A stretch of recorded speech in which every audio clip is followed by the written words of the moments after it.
In the year 2047, 2 decades had transpired since the emergence of extraordinary phenomena on Earth, the Hell Gates, insidious portals that had manifested in every corner of the planet.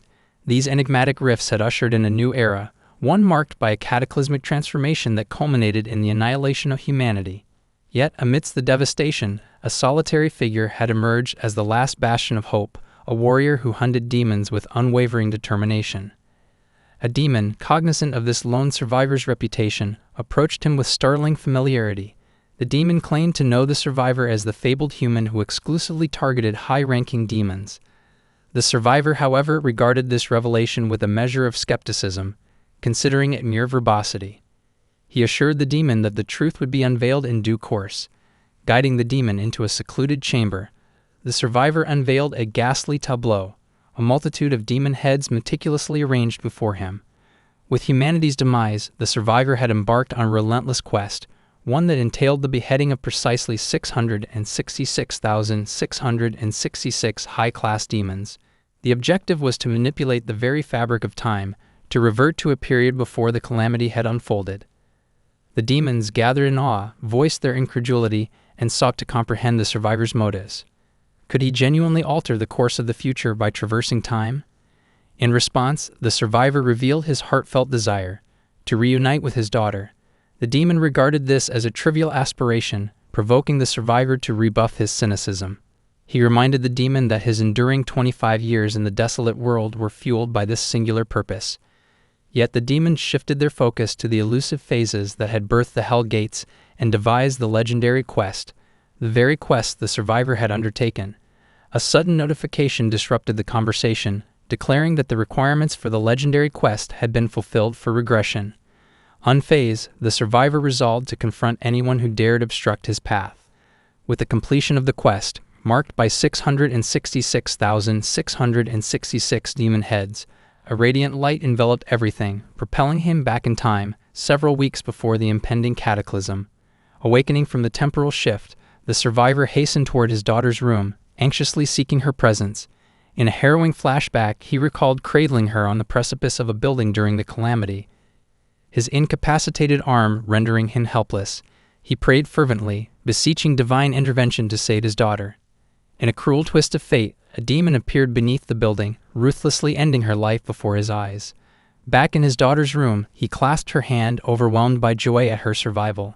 As she stirred from slumber, he departed swiftly, unable to contain his tears, weeping silently outside her door.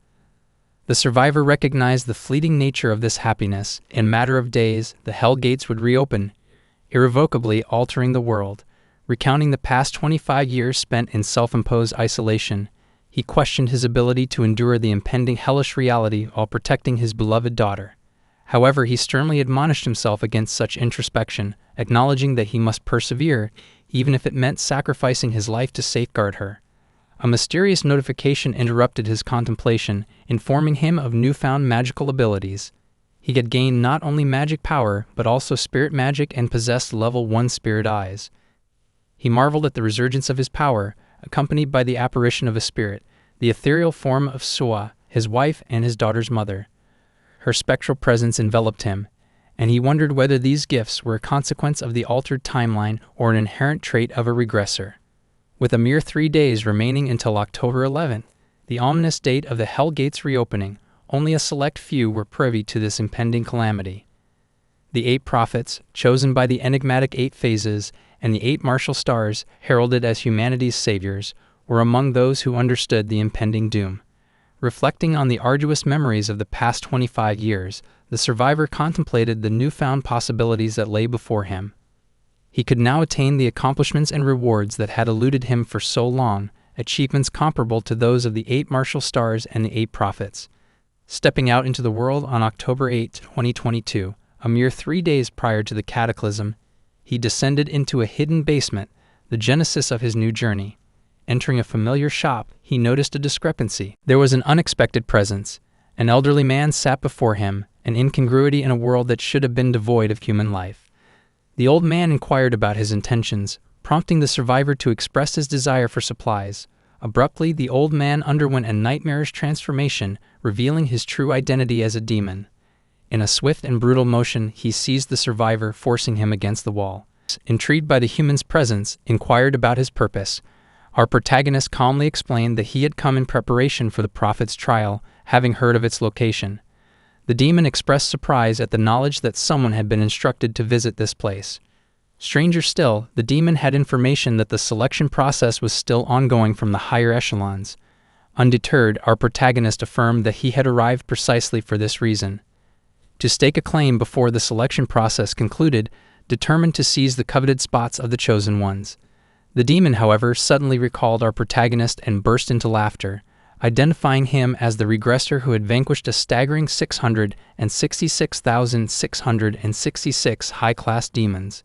He found it astonishing that our protagonist had assumed they would remain oblivious to his actions, given that demons were privy to a wealth of knowledge, including his manipulation of the timeline. With a smug grin, the demon chastised our protagonist's audacity, implying that his regression had granted him a sense of invincibility. He cautioned our protagonist against meddling in the complex game orchestrated by the upper phases, emphasizing that such actions would only draw their ire. Determined to make a point, our protagonist commanded the demon to move his hand, and utilizing his newfound magical prowess, attempted to sever the demon's hand with a spectral sword. However, his body proved unprepared for the demanding feat, and he lacked the necessary arcane runes, limiting his capabilities. The demon, now in agony, let out a piercing scream. Our protagonist maintained his composure, asserting that the demon's knowledge was severely lacking. He reminded the demon that the phases themselves had sanctioned the events that led to his regression, a fact that rendered any consequences irrelevant. Incensed, the demon launched an assault, charging at our protagonist with fervor. However, the human effortlessly thwarted the attack, delivering a devastating blow to the demon's visage. Mocking the demon's seemingly ornamental head, our protagonist questioned if he truly comprehended the significance of being a regressor. He asserted that he had already fulfilled the demanding quest, having slain the required 666,666 high-class demons. This turn of events rattled the demon, a member of the yaka race who drew sustenance from the fear of other beings. He was confounded by the dread he felt in the presence of a mere human. Fearing a diminishing of his own essence, the demon inexplicably shrank in stature, much to our protagonist's satisfaction. Seizing the moment, our protagonist revealed the two primary reasons behind his arrival. First, he informed the demon that, per a rule established before the Hell Gate's opening, the representative race of the Yaksha would be prohibited from harming any humans. Second, he disclosed that he sought to rendezvous with a Yaksha named Ju Ryu in pursuit of a particular bundle. The demon struggled to comprehend the sudden revelation. He asked how our protagonist knew his real name, to which the human responded with a cryptic reference to their great connection. Infuriated, the demon inquired if our protagonist considered him a servant. The exchange grew tense, with our protagonist delivering an ominous glare that left the demon quaking in fear. Rising to the occasion, the demon produced a sizable pouch. Our protagonist's attention, however, was drawn to a notification, which unveiled a shop designed for the prophets. This shop offered a variety of tools such as swords and shields, though the prices were exorbitant. Realizing that he collected only one head per monster, our protagonist despaired at the impossibility of making a purchase. The demon, sensing the human's frustration, remarked that our protagonist lacked a reliable method for amassing demon heads. As a result, he would be unable to acquire anything substantial. Nevertheless, our protagonist's keen eye discerned an item of interest and demanded that the demon hand it over. Infuriated, the demon protested, questioning why he should gift it to our protagonist. The human pointed to a notification that indicated the item would be bestowed as a gift upon establishing friendliness with the Yaksha race. The demon balked, citing the grievous injuries he had sustained, including the insertion of swords into his arm and a slap across the face. Our protagonist, undaunted, withdrew the weapons and cryptically noted that he had now pulled the knife out for the demon. However, the demon, once again vexed, takes out money and tells him that it's 20 million won, and if he does well, he will give him 80 million more. Throwing the money, the demon scoffed at its value, given the imminent opening of the Hell Gates in just 3 days. Unfazed, our protagonist assured the demon that, in the coming days, those pieces of paper would become invaluable. He hinted at a pitch-black night 2 years hence, suggesting that the money would play a pivotal role in saving his life. The demon, utterly perplexed, struggled to grasp the concept, as paper money held little significance in his realm. Frustrated, the demon accused our protagonist of deception. In response, our protagonist delivered a powerful declaration. He explained that, although the demon might not grasp the value of these notes, he possessed the foresight to discern their worth. He maintained that in the human world, money held undeniable importance, even during the Hell Gate's looming chaos. The demon, agitated, questioned the authenticity of these claims. Our protagonist emphasized that he could offer no proof, but the choice to believe his words lay with the demon. He underscored the importance of making the correct decision, for in 2 years, the demon would regret not heeding his counsel. In the end, it was the demon's prerogative. Incensed and feeling belittled, the demon compared our protagonist to the Naga people, earning a sharp retort. Our protagonist admitted to having heard of them, further astonishing the demon. Infuriated, the demon demanded to know our protagonist's next course of action, cursing as he stooped to pick up the discarded money. Seizing the opportunity, our protagonist utilized the letter he had received as a gift from the demon. In a show of extraordinary power, he created a pathway leading to his destination, telling the demon that he intended to meet with the phases. With a mix of shock and fear, the demon watched as our protagonist departed. As they ventured deeper into the enigmatic portal, the demon chose to accompany our protagonist, much to the latter's curiosity. Inquisitive, our protagonist asked the demon about his motivations, questioning why he was shadowing his every move. The demon, however, responded with a hint of disdain, urging our protagonist to mind his own business. He explained that his presence was driven by a morbid fascination with the form of death our protagonist would ultimately encounter. Taking the opportunity to converse, the demon inquired about the source of our protagonist's knowledge regarding the prophet's test and the enigmatic rune language. He surmised that our protagonist's familiarity was derived from memories of his past life, and he speculated that our protagonist aimed to usurp the prophet's privilege at this very moment. The demon then raised a moral question, asking whether our protagonist felt any remorse for effectively stealing the prophet's rightful place. In response, our protagonist shared a story with the demon, recounting the tale of ghost whale Choikwasu, an unparalleled entity among the 8 martial stars. This fearsome figure had command over numerous undead monsters and appeared almost immortal. Yet despite his formidable abilities, Choikwasu was ultimately deemed a menace, a psychopath that needed to be eliminated. To harness the power of his undead minions, Choikwasu required an abundance of corpses, leading him to experiment on humans to produce high-quality corpses. Our protagonist divulged that he, too, had been subjected to these gruesome experiments, a revelation that rendered him devoid of any remorse for his actions. Undeterred, the demon offered a word of caution. He reminded our protagonist that despite his grandeur in his past life, he was now an ordinary human and should tread carefully. The demon suggested that our protagonist may not fully understand whose domain he had entered, prompting our protagonist to affirm that he knew all too well. He had entered the domain of the one who had tormented him for 18 long years. A voice, seemingly disapproving of their intrusion, suddenly rang out, declaring our protagonist an unwelcome visitor.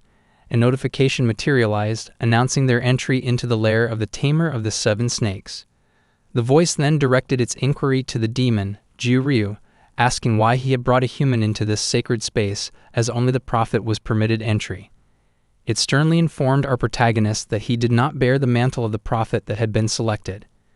Quickly, the demon defended our protagonist, describing him as the regressor who had eliminated 666,666 high-class demons. The voice, however, responded with a sense of condescension, asserting that our protagonist had disrupted their grand scheme.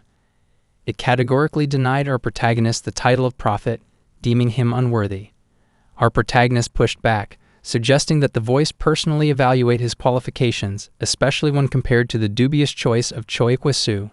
Yet in the midst of this exchange, our protagonist was struck by a sudden memory, the haunting scene of his daughter's loss. The voice, seemingly amused by the recollection, burst into laughter, revealing that the regressor responsible for altering the timeline had been one of its loyal followers. Unperturbed, our protagonist took a decisive step forward, launching an attack to drive his point home. He severed a crimson wall, and Jiu-Ryu, the demon, looked on in astonishment at the display of our protagonist's newfound power. Seizing the moment, our protagonist declared that he was not the voice's follower and demanded to know the source of his extraordinary abilities. The voice, known as the Tamer of the 7 Snakes, approached, intrigued by the display of power. Our protagonist pondered the origin of this newfound strength, realizing that even the high beings didn't possess omniscience. He postulated that perhaps this power was a reward for his unwavering devotion throughout his arduous journey in the dystopian world. The tamer of the 7 snakes, acknowledging the change in our protagonist's circumstances, expressed a deep appreciation for his progress. He had previously considered the attainment of the title of the Observer of the Sun and Moon as a trivial achievement.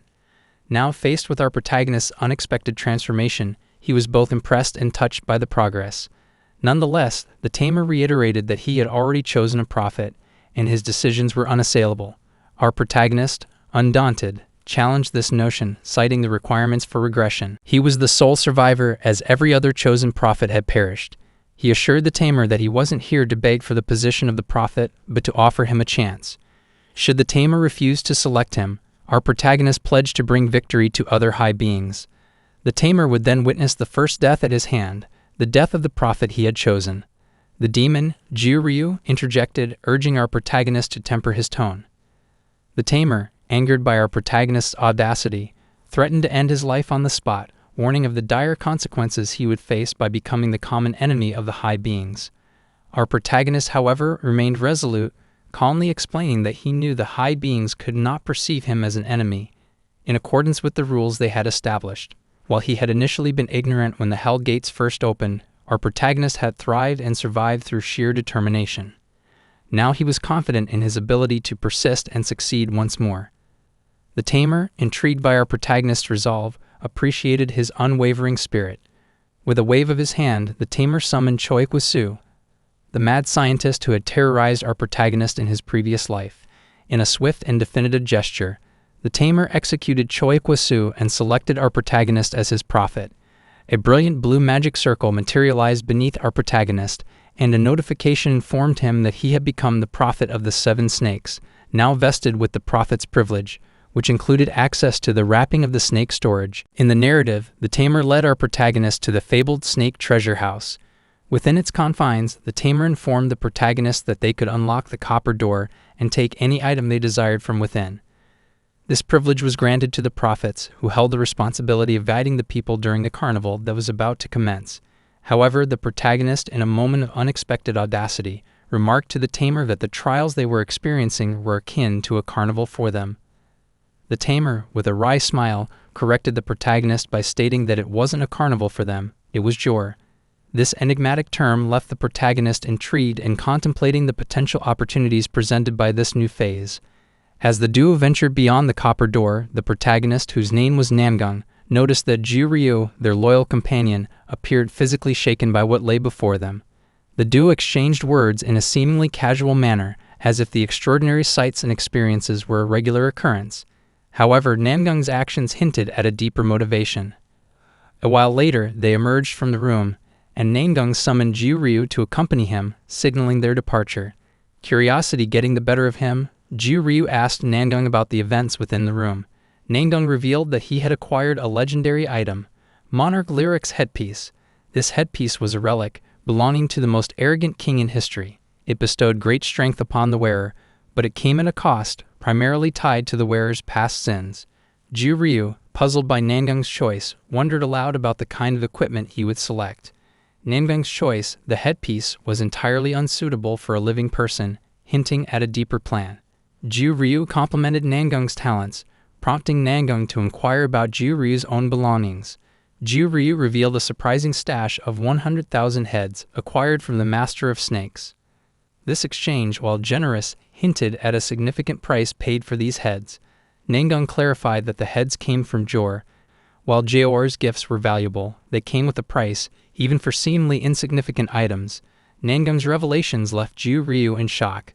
Namyung explained that he hadn't paid Jor anything, but rather he had paid. It was a precautionary measure, as Jor was concerned that Namyung, a regressor, would become a target for other prophets. Thus, Jor had entrusted him with these heads as well as a quest, akin to the feat of regressing, involving the slaughter of 666,666 demons. This quest was known as a Red Wax Quest, a legendary grade challenge, with a hidden quest called 7 Serpents Incarnation, also now part of Namyung's arsenal. Perplexed, Jiu-Ryu struggled to comprehend the significance of Namyung's acquisitions.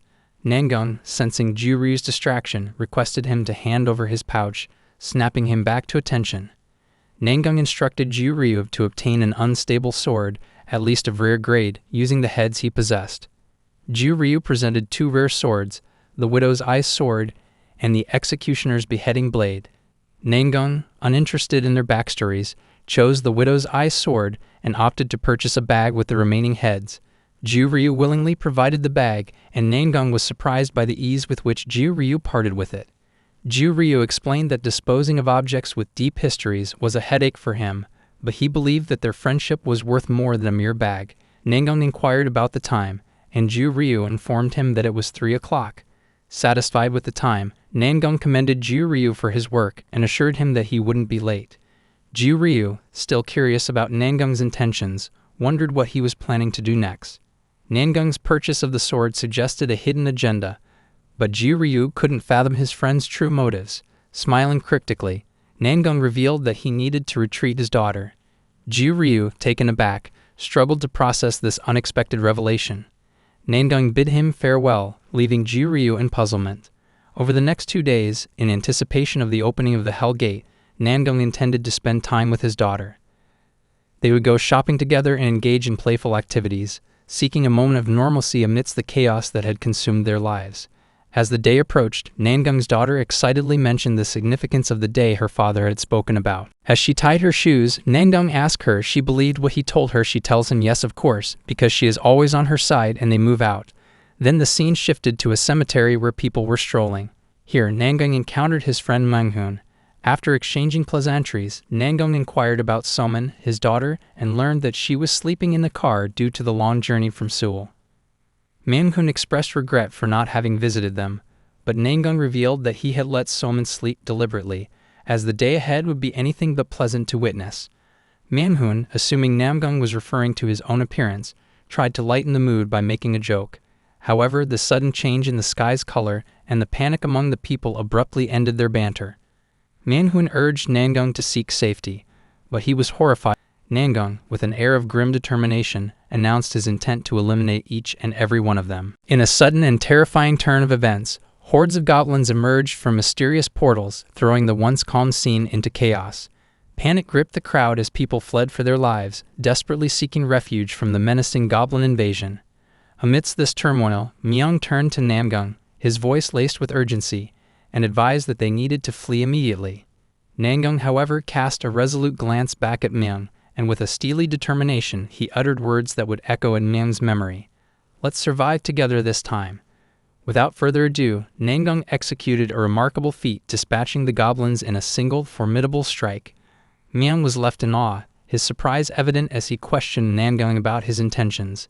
Namgung cryptically urged Myung to carry on, and in response, Myung shifted into a soldier's mode, resolutely sprinting away while reassuring Namgung that he would return. Meanwhile, Namgung continued to engage the marauding goblins, rescuing terrified individuals caught in the crossfire. As he fought valiantly, he couldn't help but cast his eyes skyward, where the portals resembled monstrous, watchful eyes, ominously spewing forth an unending horde of goblins. The fleeing masses were bewildered, struggling to comprehend the cataclysmic event unfolding before them. Namgung's mind drifted back to a conversation he had with the tamer when receiving the heads. The tamer had offered a chilling piece of advice, suggesting that he was the arbiter of the lives of the deceased. To save someone in the moment, he would have to weigh the lives of others. The tamer, with a sinister smile, had encouraged Namgung to be selfish, a path that the protege of the 7 serpents was destined to walk. The tamer emphasized that, no matter his actions, Namgung would forever be labeled a hypocrite. Back in the present, Namgung recognized the necessity for strength, even if it meant accepting the label of a hypocrite in the future. With determination, he unsheathed his sword and spoke to it as though it possessed a sentient awareness. He invoked the power within himself, power that surpassed all others in this realm. A crimson aura enveloped him as he called upon the spirits of their homeland. At that moment, souls began to rise from the cemetery, converging into a massive red mana circle around Namgung. A notification appeared, indicating that Level 2 soul detection had been activated. Friendly spirits resonated with him, and Level 2 soul eyes was triggered, allowing the spirits of the memorial to rise within him. He had gained the ability to summon souls at Level 2, and the number of available souls exceeded his initial capability. Namgung summoned 3 souls, each donning a distinctive red and black mask. The narrative then shifted to Myung, who found himself in the company of Somin. He marveled at the relentless tide of monsters and wondered how Namgung was managing the ongoing chaos. His daughter, Somin, slept peacefully amidst the chaos, undisturbed. As more monsters poured from the portals, one of them threatened to attack Myung and Somin. However, at the 11th hour, the souls summoned by Namgung intervened, saving them from impending danger. Myung, astounded by the appearance of these enigmatic figures, questioned Namgung about their identity and the unfolding events. Namgung promised to explain everything, but first handed Myung a sword. He emphasized the urgency of the situation, explaining that numerous goblins still threaten the lives of the innocent. Myung, wrestling with his own inner conflict, recalled a promise to his master not to wield the sword again. Nonetheless, the gravity of the situation compelled him to make a difficult decision. With a resolute cry, Myung took up the sword and, invoking the name Hell's Punisher, leaped into action. His blank expression belied the courage and determination he displayed as he engaged the encroaching goblins. Amid the chaos, a young boy lay on the road, separated from his mother. A bystander tried to intervene, but another person blocked her path. Just as a goblin prepared to strike, Myung sprang into action, defending the helpless and sending the child back to his mother. He continued to battle the goblins with unwavering resolve, a beacon of hope in a sea of despair. Namgung recognized that his powers could not be openly revealed. He entrusted the role of leading the people to Myung, who had previously been the leader of the armed guardians clan, known as Choi Myung-hun of the Tai San Sword. Namgung would guide him from the shadows, offering support and direction. Myung valiantly took on the goblins one by one, each strike a testament to his unwavering commitment to protecting the innocent. As Myung finally found a moment's respite, a sense of foreboding washed over him. He was startled to witness a looming figure on the horizon. Namgung, too, sensed that the time had come, and he readied himself for what lay ahead, a confrontation with the formidable goblin warrior. Shocked and outnumbered, he valiantly attempts to block the goblin's ferocious assault, wielding his swords with unwavering determination. Yet, the overwhelming force of the attack sends Myung hurtling into a nearby wall. Astonishingly, the goblin warrior ceases its aggression and nonchalantly departs, leaving Myung dazed and bruised. Enter Namgung, a seasoned warrior who comes to Myung's aid. Namgung provides solace, confirming that Myung's bones remain unbroken and his injuries, though severe, are not life-threatening. Myung, his curiosity piqued, questions the nature of the monstrous adversary and why it abruptly withdrew from the confrontation. Namgung's response unveils a chilling truth. The goblin warrior's sinister destination is the sacred shrine, constructed to appease the malevolent goblin lord. The goblins' nefarious scheme involves establishing the memorial tower as their base, a perilous prospect that would lead to an alarming rise in their numbers. Myung, his disbelief palpable, probes Namgung for the source of this cryptic knowledge. Intriguingly, Namgung reveals his unconventional source of wisdom. He is living his second life. Impressed by the seasoned warrior's resilience, Myung acknowledges that this undertaking may seem tedious given his prior experience. Eager to expedite their mission, Myung urges a swift resolution. Nevertheless, Namgung counsels patience, emphasizing that vanquishing the goblin warrior is merely a prelude. To foil the goblin's grand design, they must confront the true puppet master, the goblin lord. Concealing themselves behind a protective barricade, Myung and Namgung finally lay eyes on the menacing goblin warrior. Myung, his thoughts drawn to Somin's safety, inquires if she remains unharmed. Namgung reassures Myung, revealing that he has placed her into a deep slumber and intends to summon spirit soldiers to safeguard her well-being. With a sense of foreboding, Namgung marshals the spectral army, offering Myung cryptic glimpses of the mysteries yet to unfold.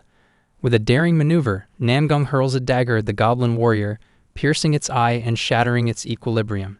Seizing the opportunity, Namgung wields needles charged with a crimson aura, plunging them deep into the goblin's hand. At his command, Myung catapults through the air, blade in hand, and attempts to decapitate the towering foe. To their astonishment, the blade's edge fails to penetrate the goblin's reinforced neck.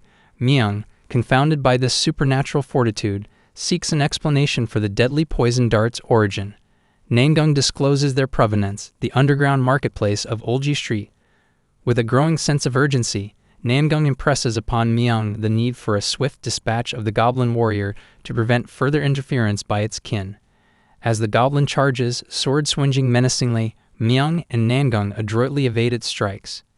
In response, Namgung hurls more poison darts, which find their mark in the goblin's chest, inducing an excruciating paralysis. Seizing the opportune moment, Namyung brings his blade down in a single stroke, vanquishing the colossal adversary. Namyung, drained and aching from the strenuous battle, reflects on the incredible resilience of the goblin's bone structure. Namyung, however, warns Namyung against lowering his guard, emphasizing the impending confrontation with the Goblin Lord. As the moment arrives, a disquieting revelation surfaces. The Goblin Lord is conspicuously absent. Just as the Goblin Lord prepares to pounce upon Namyung from behind, Namyung's frantic cry resonates through the tumultuous battlefield. In the nick of time, a spirit soldier materializes to shield Namyung before vanishing into nothingness. Namyung surmises the ephemeral nature of the spirit soldiers is due to their limited growth potential. An urgent notification informs them that only 2 summoned spirit soldiers remain. Undaunted, Namyung charges towards the menacing goblin, seeking to deliver a fatal blow. Yet the cunning goblin deploys a protective shield to fend off Namyung's assault and forcefully propels him into a solid wall. Bewildered by this supernatural turn of events, Namyung turns to Namyung for guidance, his voice tinged with desperation. Namyung implores Namyung to persist, to overcome the seemingly insurmountable goblins.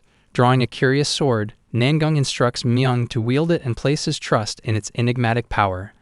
Baffled, Namyung seeks clarification, prompting Namyung to disclose the sword's cursed nature. It harbors a sentient soul bound to it. Moreover, Namyung underscores the criticality of not relinquishing the weapon under any circumstances. A notification interjects, indicating that the Eye of the Soul has advanced to level 2. Embracing the mysterious sword, Namyung becomes cloaked in a crimson aura, astonishing the goblins with his newfound powers.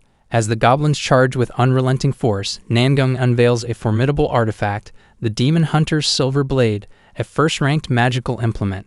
With uncanny precision, he hurls it at the goblins, triggering a cataclysmic explosion that decimates their ranks. With time slipping away, Namyung urges Namyung to press on.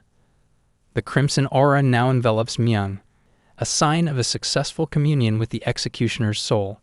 With unparalleled agility, Namyung soars into the sky, propelled by the crimson aura, and delivers a devastating strike that fells the Goblin Lord with a single resounding blow. A notification emerges, declaring the Goblin Lord's demise. The consequences of this climactic victory are profound. A reward notification promises gratuities to all participants within a 150-meter radius, with special recognition for Namyung as the pivotal influencer. Treasure chests materialize before him, hinting at untold riches. Namyung, bewildered by this sudden windfall, turns to Namyung for insight. Namyung elucidates that the loot is Namyung's alone to claim, delineating the bounteous rewards, including the Goblin Lord's ornament, the Goblin Lord's favorite, and the bracelet of the Goblin Lord. Namyung contemplates sharing some of the riches with Namyung, but the seasoned warrior declines the offer. Among the riches, a particular item captures Namyung's attention, the Goblin Lord's heart. This rare artifact resonates with the Goblin Lord's magic, bestowing the ability to wield magic upon consumption. Magic users would also experience a substantial boost in their mana reserves. Namyung recognizes the value of this item, but humbly acknowledging their lack of magical prowess, defers to Namyung's counsel. The seasoned warrior envisions selling the artifact for a princely sum when the second Hell Gate opens. However, an unexpected complication arises when Namyung attempts to stow the heart in his pocket. A notification prompts him to explore potential recipients, revealing a novel facet of this fantastical realm. Despite their shared lack of magical talent, a suitable candidate is pinpointed, and the heart, encased in a cerulean aura, hurtles through the air to Namyung's slumbering daughter, Soman. A notification elucidates the incredible significance of this transfer. Soman's magical potential is classified as legend grade, a revelation that leaves Namyung profoundly astonished. Namyung is left reeling, his disbelief palpable as he comes to terms with the revelation of his daughter Soman's remarkable magical disposition. The idea of such an extraordinary gift for magic leaves him astounded, but it is a bittersweet recognition. He acknowledges that Soman's unparalleled magical potential, classified as legendary grade, comes with an immense burden. The weight of her destiny is not lost on Namyung, for he knows that great power inevitably demands great sacrifices. Namyung, observing Namyung's internal struggle, offers a choice. He suggests that Namyung has the option to withhold awakening Soman's magic, a path that would shield her from the brutal realities of battling against formidable monsters. Namyung further implores that even amidst a world sliding into chaos and darkness, the children must preserve their innocence and happiness, surpassing the trials of the adults who fight to protect them. Just as they engage in this solemn deliberation, Somin awakens, her eyes falling upon both Namyung and Myung. Myung, with a warm smile, notes her growth since their last encounter and playfully suggests a ride on an airplane. However, Somin, keen to assert her maturity, dismisses the notion, instead focusing on the grim situation unfolding on Earth. She is horrified by the destruction that surrounds her, and her shock is evident. She demands an explanation from her father, wondering why he didn't fulfill his promise that they would face these challenges together. Namyung, filled with remorse, offers a heartfelt apology to his daughter. In the midst of this emotionally charged moment, a distressed child approaches Somin, seeking her help and solace. The young boy reveals that his mother fell victim to the monstrous terrors that now haunt their world. Tears stream down his face as Somin tenderly embraces him, seeking to offer whatever comfort she can. Myung, watching Somin's remarkable compassion, remarks on her unexpected bravery for someone her age. Namyung, however, attributes her courage to her mother rather than himself, revealing a deep sense of inadequacy and recounting a time when fear overcame him. Myung interjects, asserting that a father's protective instincts often dictate such actions. Somin persists, pleading with her father to let the young boy accompany them. However, Namyung, rationalizing that the shelters during the impending Great War will provide greater safety, declines her request. Somin challenges his decision, reminding him that the young boy is alone in this perilous world. Namyung remains resolute, stating that the boy will be better off in a shelter. Somin recalls a painful past when her mother departed, accusing her father of not standing by her side during that trying time. Namyung is taken aback by this revelation, visibly shocked by his daughter's perception of his actions. Suddenly, a mysterious figure named Jor enters through a portal, catching Namyung and the others by surprise. Jor comments on Namyung's peculiar position, describing him as a guy who handles death while walking on the path of life. Despite his seemingly jovial demeanor, Jor notes that the situation has taken a perplexing turn, expressing his surprise at their successful takedown of the Goblin Lord. He explains that the citadel construction should have been completed by midnight, with goblins swarming the city as part of a preconceived plan. However, something has gone terribly awry, leaving Namyung and his allies bewildered. Namyung, struggling to grasp the implications of Jor's words, questions the logic behind the authorities' objections to his utilization of patriotic souls and the powers of ancient gods and heroes. Jor reveals that the authorities perceive this as an imbalance, insisting that the events were meant to unfold during the carnival. He further elaborates on their stance, emphasizing the critical importance of maintaining a sense of equilibrium and adherence to the rules. Namyung's frustration boils over, and he vehemently asserts his authority and status in this unique realm. He refuses to be lectured on rules by someone of Jor's stature. Jor, evidently anticipating this response, offers a compromise, a life for a life. Since Namyung has already absorbed several spirits, Jor asserts that an equivalent life must be forfeited to restore balance. He points ominously towards the young boy, suggesting that his life should be the price to pay.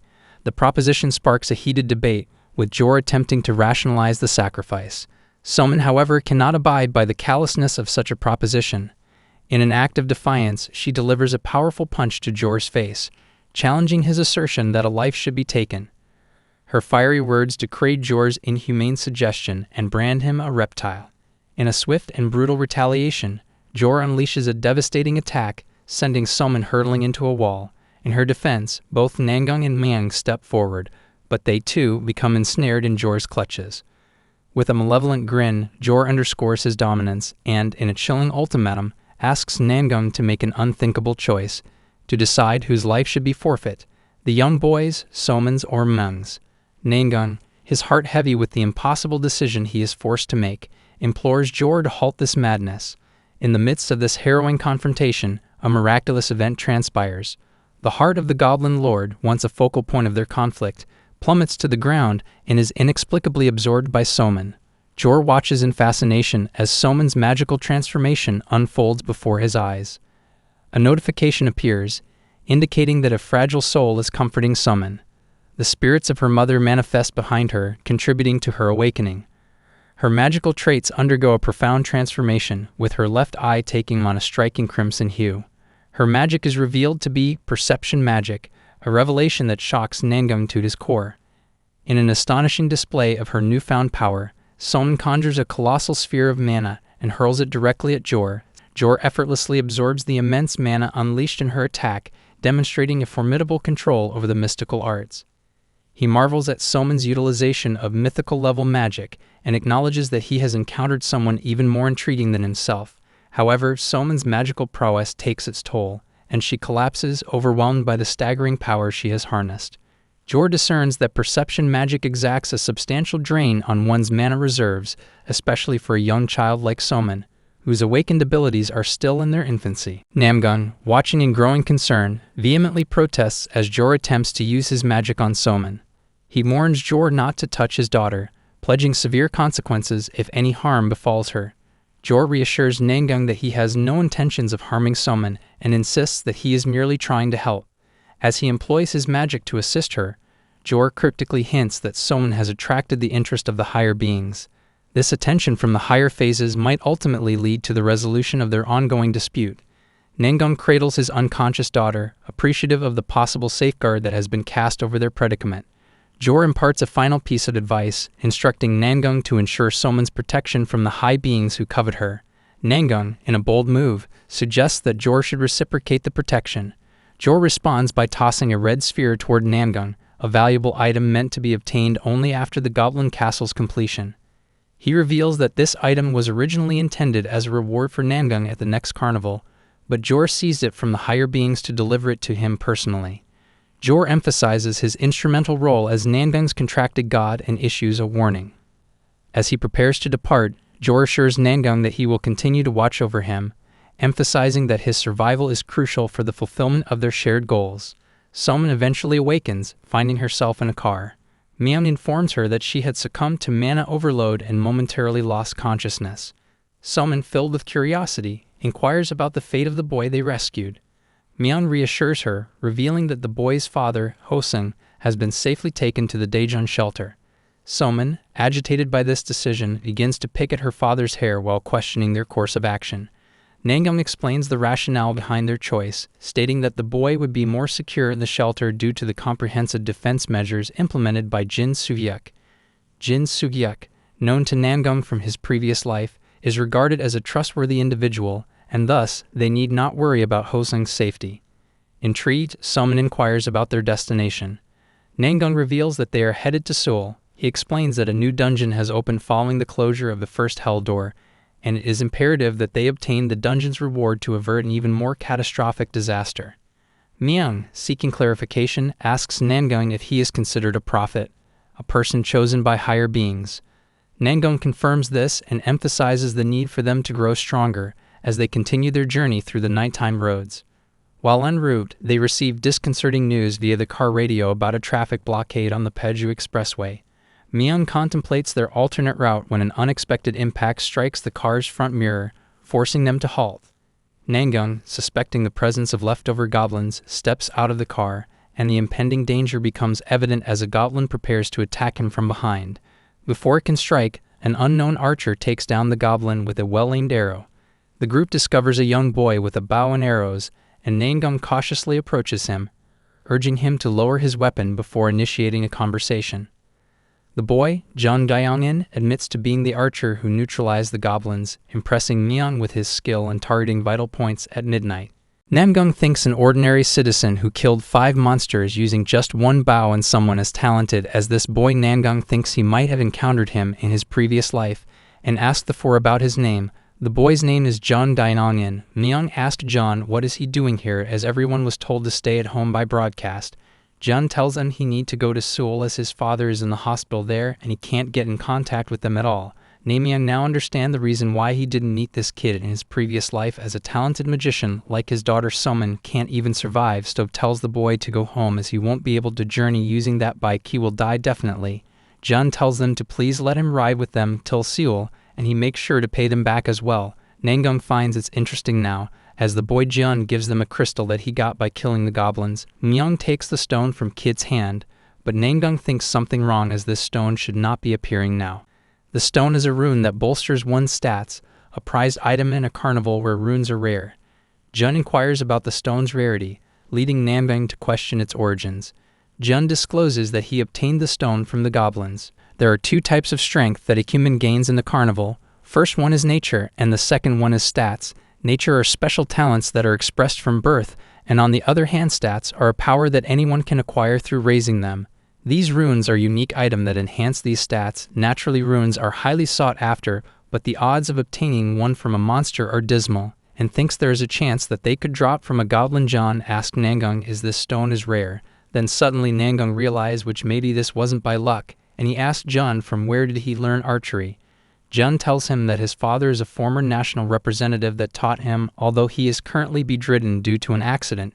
John tells his father's name is Tiho. Namyung thinks of course he is the son of the athlete John Tiho, as in the previous life Tiho was a rune master and possessing an exceeding rare nature, shared only with Annalian. Then clans worldwide vied to recruit him, but Teo had been in coma for 7 years following an accident, and as everyone clamored to awaken him, Saintest Era, one of the 8 martial stars, spent a lot of money to use an elixir. However, despite her title, she did sinister deeds behind the scenes, like killing Taho for refusing a clan's offer.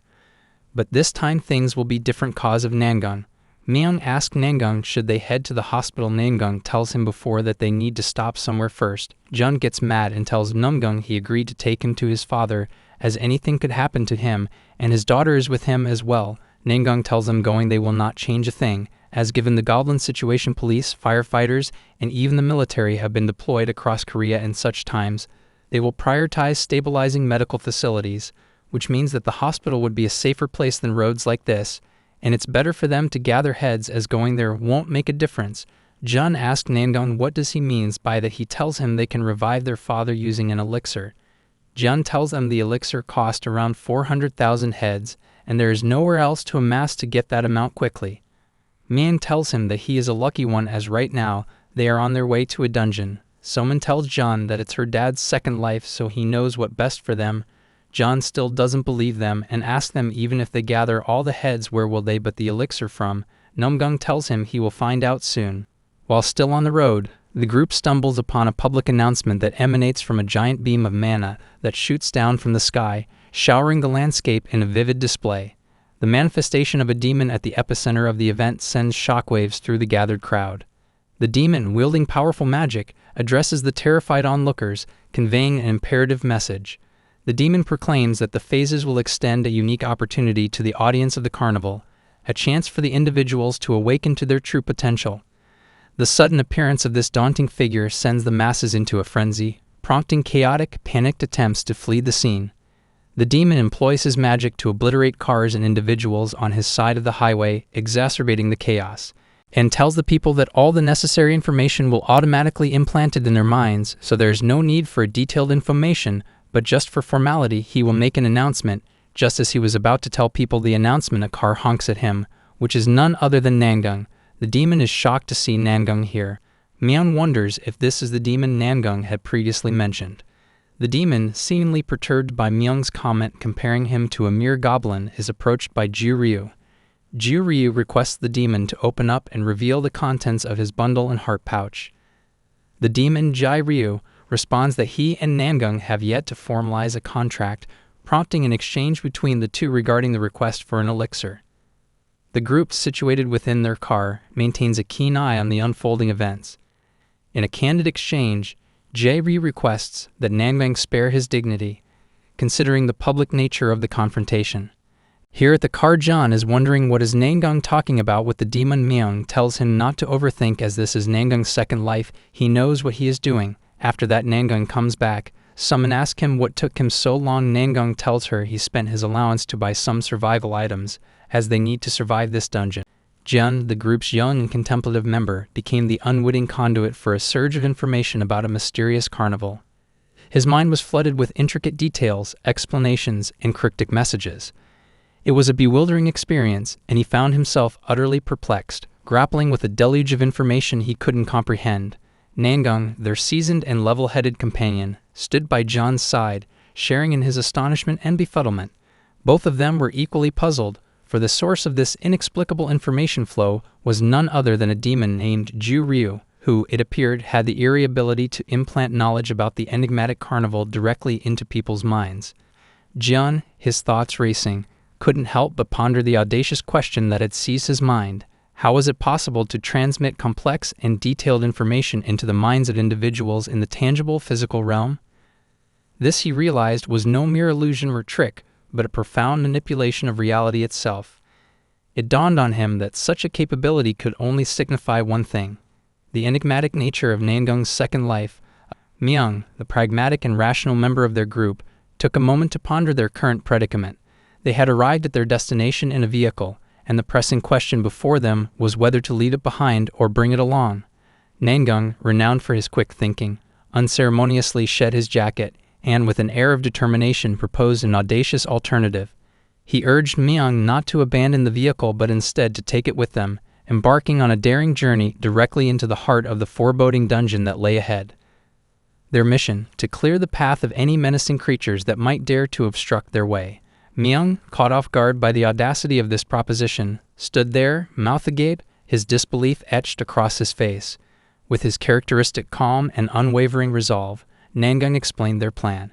He would proceed to Sinshin, where the dungeon's exit was located, and they would regroup there once they had successfully navigated the treacherous labyrinth.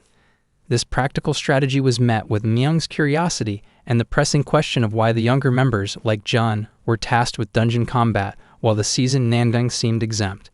Namyung's response unveiled the grander scope of their mission.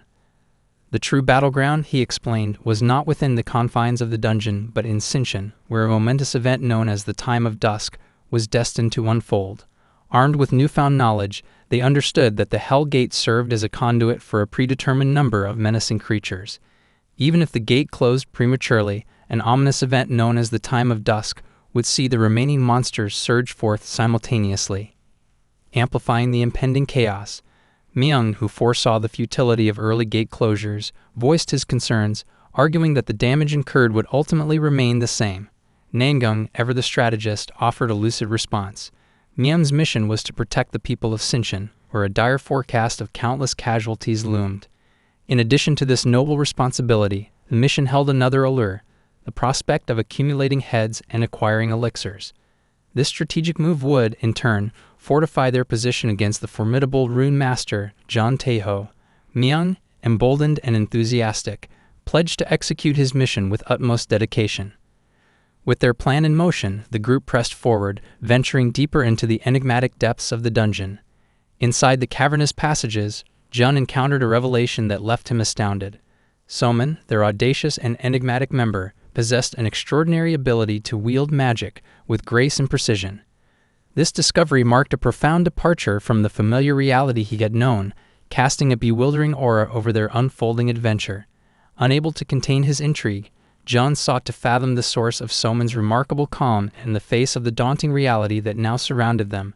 How could she navigate the presence of zombies, those harbingers of doom, with such serene composure? Somin's response was both lighthearted and illuminating, a result of exposure to zombie-themed movies and video games. These creatures, she explained, no longer held the terror they once did for younger generations. John, humbled by this insight, confessed that he wasn't particularly inclined toward gaming. Somin, with a nonchalant confidence, revealed her aptitude for such games, implying that the dungeon presented a manageable challenge for her.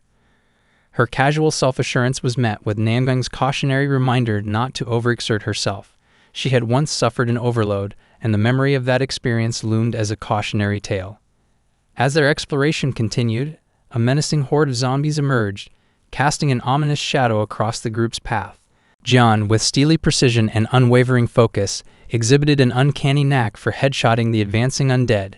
Namyung, marveling at John's skill, tentatively inquired if he had once harbored aspirations of becoming a professional athlete like his father. John, always a paragon of modesty, swiftly dispelled the notion. He had only recently embarked on archery practice. His newfound skill had crystallized during an encounter with a goblin, a moment that had imbued him with a profound sense of accomplishment. Namyung couldn't help but ponder the implications of John's transformation. Given his lineage as the son of a rune master, Namyung had anticipated that John's talents would be closely linked to runes.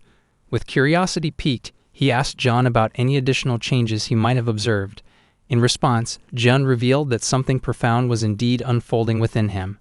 He couldn't yet articulate the full extent of these changes, but he pledged to confide in Namyung when he had a more precise understanding of his evolving abilities. Amid the maelstrom of discovery and danger, Soman's sharp eye caught sight of a tantalizing treasure chest. Her excitement bubbled over as she made a spontaneous decision to investigate the chest, her determination unwavering. However, the unfolding events would take a shocking turn. Namyung, recognizing the danger and acting with utmost urgency, shouted for Soman to halt, but she remained undeterred. Deaf to his warnings, she pressed forward, her determination overriding any misgivings. Namyung, informed by his memory of their past lives, knew that a trap lay hidden within the dungeon's recesses. In a swift, calculated move, he ordered John to shoot an arrow at the chest, hoping to neutralize any potential hazards. Jian, rising to the occasion with speed and precision, unleashed his arrow. The projectile soared over Soman, striking the chest with incredible force. The impact yielded an enormous explosion, filling the chamber with smoke and chaos.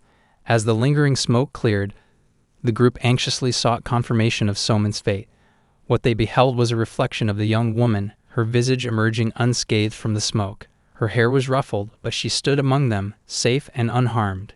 Namyung, overwhelmed with relief, approached Soman, his eyes filled with gratitude.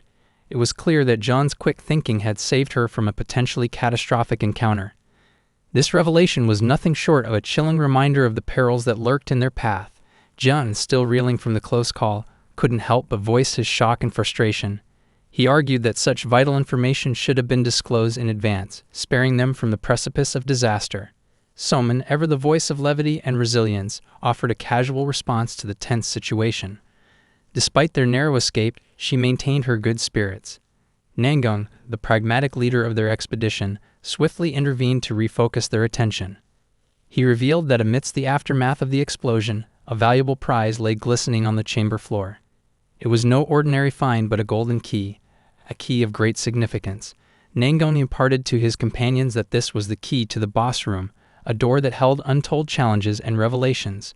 With renewed determination, the group pressed onward, their senses heightened as they arrived before the colossal doors guarding the boss room. It was here that Namyung unveiled the truth about their impending challenge, the formidable adversary that awaited them, the Ghoul King. Outside the labyrinthine recesses of the dungeon, Namyung found himself ensnared in the clutches of frustration.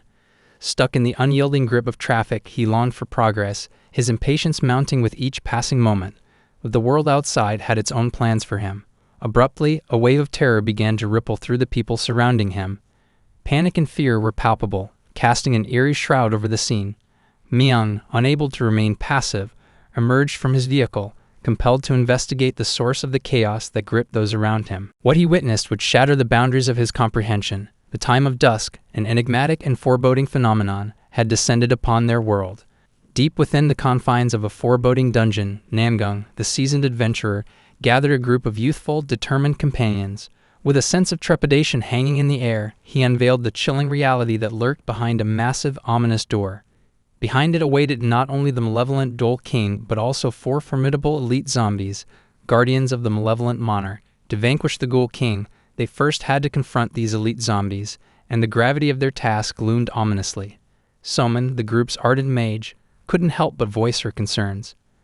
But she doubted they would suffice to dispatch these formidable foes. In response to her uncertainty, Jian, the group's ever-confident archer, he proposed that through coordinated teamwork and sheer determination, they could systematically dismantle the zombies, one by one. However, the experienced Namyung interjected with a disheartening truth. Even if they succeeded in defeating the elite zombies individually, the Ghoul King possessed an unholy power of resurrection, capable of reviving the fallen zombies endlessly. Thus, their victories would be short-lived, and their efforts ultimately futile. Soman, ever resourceful, inquired about a mysterious item that Namyung had acquired from a demon, a potential key to their predicament. Namyung revealed the existence of Paladin Ral's pendant, a powerful artifact designed to slow down the reanimation of the zombies. All this revelation brought a glimmer of hope. Their true challenge lay in preventing all 4 elite zombies from returning simultaneously. This proved to be a daunting task, leaving their path to victory shrouded in uncertainty. Meanwhile, outside the dungeon, the relentless chaos of battle unfolded. Valiant soldiers confronted menacing foes on the front lines, their leader, in a desperate plea for assistance, engaged in a tense conversation over the phone. He implored for urgent air support to quell the relentless goblin threat. However, the voice on the other end of the line issued a disconcerting question. Were there any survivors in the vicinity? The soldiers reported that they had already conducted thorough scans with heat detectors, revealing no civilians at the summoning point. Urgency gripped the leader as he stressed the necessity of immediate action. But the voice on the phone sounded a cautionary note. Even in the absence of survivors, they cautioned that the media might find something to exploit, placing blame on the military for the city's destruction. They urged the leader to be mindful of public opinion, as if the lives of their soldiers were expendable in the face of reputation. Enraged, the leader flung the phone aside, questioning the callousness of their superiors. Amid this turmoil, a new development emerged. Soldiers on the scene alerted their captain to an approaching vehicle. The captain, perplexed by the audacity of anyone venturing into the midst of such chaos, ordered his subordinates to halt the vehicle. Little did he know that the driver was none other than Namyung, who, with a wild look in his eyes, plowed through goblins, a one-man force of chaos and determination. Back within the dungeon, the formidable boss room unveiled itself before their eyes, revealing the menacing quartet of elite zombies and the imposing Ghoul King. Namyung, his voice resolute, instructed the young heroes to prepare for the ensuing confrontation. His loyal spirit soldiers charged headlong toward the zombies, igniting the battle. Somin, with her mystical prowess, confronted one of the zombies, engaging it in a deadly dance of power. Jian, displaying unparalleled agility, deftly evaded a zombie's attack, his arrows finding their mark. As one arrow struck true, embedding itself in a zombie's head, it crumpled to the ground. In the ensuing chaos, the spirit soldiers joined the fray, making short work of another zombie. The scene shifted as Namyung seized the moment to wield Paladin Rawl's pendant, dispatching the first of the elite zombies. However, their attention now focused on the remaining three. An eerie silence hung in the air, as the Ghoul King remained curiously uninvolved. Suddenly, the Ghoul King's voice resonated through the chamber, a cryptic utterance that left John baffled. Somin, with an uncanny understanding, repeated the king's ominous directive. Come back to life. Namyung is astonished to see that Somin can understand what Ghoul King is saying, leading him to speculate that it might be due to the influence of Somin's mother, Swa, whose spirit might have intervened in her awakening. This newfound, non-elemental magical power defied explanation, yet it was the best theory they had, as Namyung had never witnessed something like this in his past life. With Sophie acting as the intermediary, she relayed the Ghoul King's unsettling words to the group. In an instant, all the zombies were resurrected, and chaos erupted. One of the reanimated zombies launched a ferocious assault on Namyung, who narrowly evaded its deadly grasp. A sense of futility washed over him. Paladin Rawl's pendant alone would not suffice to break this cycle of rebirth. In a desperate gambit, Namyung produced a mirror, an unprecedented act that reflected the gravity of the situation. He implored Somin, his voice tinged with urgency, to channel her magic into the shattered pendant, a desperate plan to wipe out all the zombies in a single devastating blow. The fate of their group hinged on this pivotal moment. But before Somin could execute her magic, a zombie strike landed on Namyung, shattering the pendant. The remaining zombies, now unchecked, overwhelmed the spirit soldiers. The Ghoul King spoke once more, instilling fear in Somin, who lamented that this was the end. However, Namyung, undeterred by the chaos, held the broken pendant with a sinister resolve. His proclamation resonated with unwavering determination. This is just the beginning. Within the confines of the oppressive dungeon, the group's resolve was put to the test as the relentless onslaught of the elite zombies pressed on. Namyung, their fearless leader, found himself cornered, a broken pendant in his hand and a sense of impending doom hanging over him. With the shattered pendant as his only weapon, he flung the broken glass shards at the approaching undead. Frantically, he cried out to his daughter, Somin, urging her to unleash her formidable magic upon their foes. Somin, seizing the moment, channeled her magical energies into a devastating spell that struck true, hitting the zombies in the head. The magical onslaught was swift and deadly, dispatching all the remaining zombies in one fell swoop. The Ghoul King, the mastermind behind this gruesome encounter, watched in shock as his guardians crumbled, their power shattered. With the path now clear, Namyung strode purposefully towards the Ghoul King. But the battle was far from over. Suddenly, one last zombie, seemingly risen from the depths of despair, lunged at Namyung, aiming to disrupt his advance. Swiftly, he commanded one of his spirit soldiers to intercept the attack, a move that took the Ghoul King by surprise. The other spirit soldier, now free to act, turned its attention to the Ghoul King himself. In a display of indomitable force, the spirit soldiers brought the Ghoul King to his knees, his malevolent reign crumbling. As Namyung closed the distance to confront the vanquished Ghoul King, a startling turn of events unfolded. The Ghoul King, determined to exact one last act of malevolence, unleashed a barrage of sharp, thick bones that pierced Namyung's chest. Somin, stricken with horror, watched helplessly as her father endured the grievous wound. Outside the dungeon, the soldiers continued their relentless battle against the encroaching goblin horde. Amidst the chaos, one astute soldier recognized a figure amidst the turmoil, Myung.